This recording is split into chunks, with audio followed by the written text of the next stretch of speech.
सर्वांना जय भीम महाराष्ट्र. एस रविराज रवींद्र चांगो शिंदे. ठाणे महानगरपालिका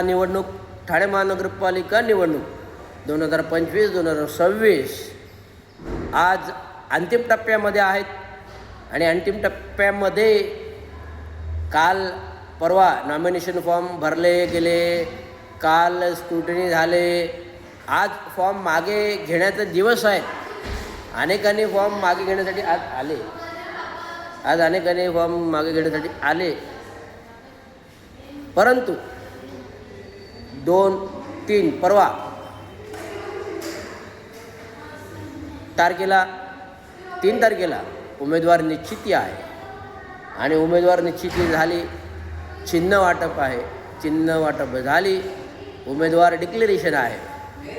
या सर्व प्रक्रिया निवडणूक आयोग नियमानुसार करत आहे. जर लोकशाहीमध्ये घटना संविधान जर नियमावली आहे, शासन अध्यादेश आहेत, GR आहेत, पक्षांतर्गत बंदी कायदा आहे, या सर्व गोष्टी लोकशाही घटनेच्या संविधानानुसार आहे.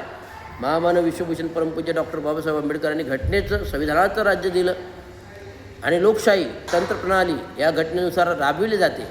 आणि लोकशाही राज्याच्या निवडणुका लोकशाही पद्धतीने होत असतील तर पूर्वकाळ गेल्या 15 वर्षामध्ये जो बदल आला आहे लोकशाहीमध्ये, की कायद्याची पायमल्ली, संविधानाची पायमल्ली, लोकशाही पायमल्ली आणि निवडणुका एक केवळ बाजार आणि मार्केट झालेला आहे.